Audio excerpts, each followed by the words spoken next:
what is starting to be a little bit more consistent is that the valleys aren't nearly as deep. Now, the peaks may even be a little higher, but the valleys aren't as deep, and that helps because you have a group of guys, and this is what is most impressive to me.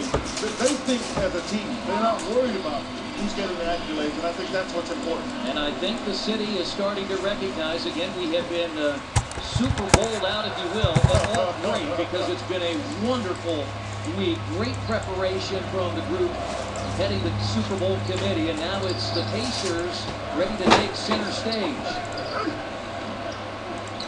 And to play well, just to sit down the ball by Roy. Paul George, his three is gone. Well, I know that was dude, why are you like a nice screen going down with Paul George still feeling, and he's got a height advantage on Richardson. Richardson played well last night against Cleveland in their win, as did Hito Turkoglu. Well, for those that watched it last night that are in the building, they were waiting to see if Paul George would start like he finished last night. And here's George again. But I tell you what I still like, and I said it last night, is that Darren Collison is starting to advance the ball. When you got a guy, particularly like Paul, and sometimes you got to pick it when you have Danny Green, they're out in front, home the ball. That's Paul George with a steal, and he could not tightrope the sideline. These two teams have split the season series. Orlando won here, 102-83 on January 24th, and then 5 days later, Stan Van Gundy at home watched the Pacers put on a blitz in the second half and win it 106-85. Indiana's only home loss. Dude, easy as fucking pound. Don't be this paid is with just it. the Fuck 8th him. home game. They played 15 of their first 22 away from home. The Pacers now have a nice little stretch of 8 of the next 12 here at Bankers Life Fieldhouse. You just need to get them where you can, because the Pacers have done really well on the road. Got to win home, though. Here's Dwight Howard missing everything. Well, he got well challenged by Roy Hibbert, who's sprinting down court, and that should at some point put some pressure on Dwight Howard and have to defend him. Howard was in foul trouble when these teams played here in Indianapolis. That's a right-hand hook, and it's rebounded by Howard. Tell him you got a forearm, too. I mean, a big-time forearm Roy did.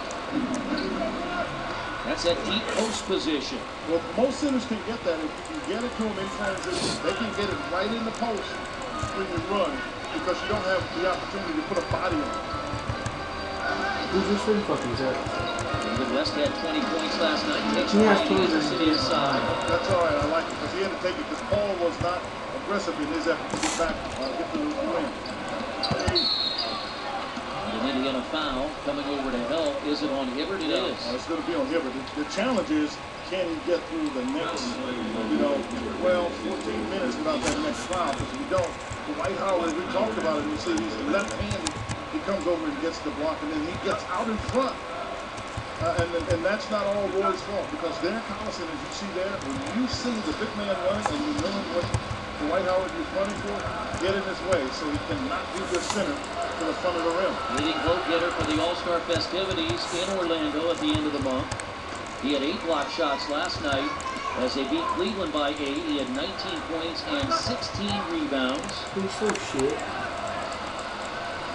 18 double-doubles this year for Dwight Howard. He and Kevin Love running neck and neck. You know how many 30-20 games he had? 37. How about that? I mean, unbelievable. He's had 45 and 23. Get the fuck off my dick. Turkoglu got hurt. I mean, he's grabbing his knee. And now Collison with a teardrop, too strong, got his own rebound. And now Paul George, another 3, short. Get this.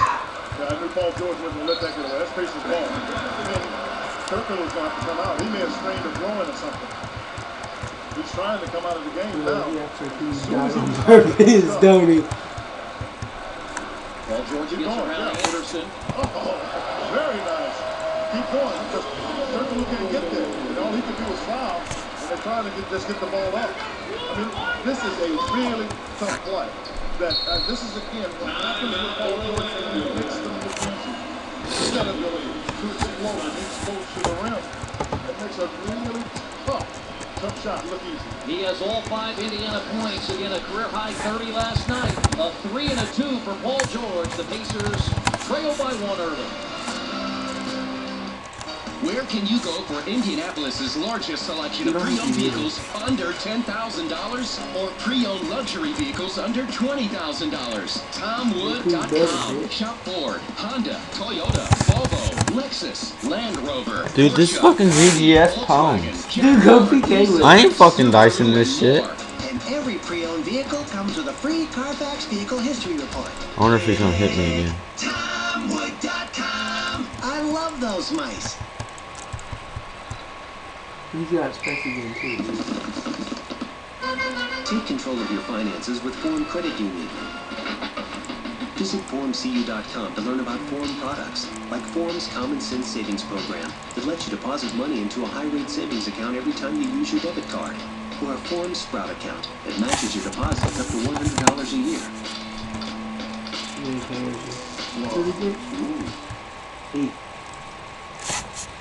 FX Movie Channel. Presented with limited commercial interruptions. Available now on Fox Movie Channel. When the Pacers game is in the books, the complete wrap-up is on TomWood.com Pacers Live, bringing insider analysis of the game's defining moments, plus post-game reactions live from the locker room. It's TomWood.com Pacers Live, right after every Pacers game on Fox Sports Indiana.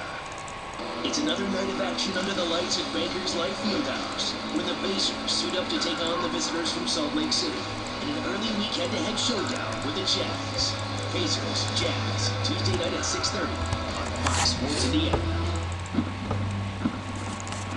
Due to time constraints, we now move ahead in our coverage on FSN. It is a 21-13 here on Super Bowl Eve. Magic playing pretty well down low. Hello, everyone. Welcome back. So the Super Bowl, everyone's very excited about it here in Indianapolis, but you know who's not so happy about it? That would be the Orlando Magic. Because of all the hoopla and when the NBA started late, they didn't get a hotel room booked, so they have had such an awful travel experience. Last night, they played at 7. They departed Orlando at 11:30, landed at the Cincinnati airport at 1:30 a.m., got to the hotel in Covington, Kentucky at 2:30 a.m. Today, they departed Cincinnati airport, landed at Indy at 3:15, arrived at Bankers Life at 4. But they say one of the worst parts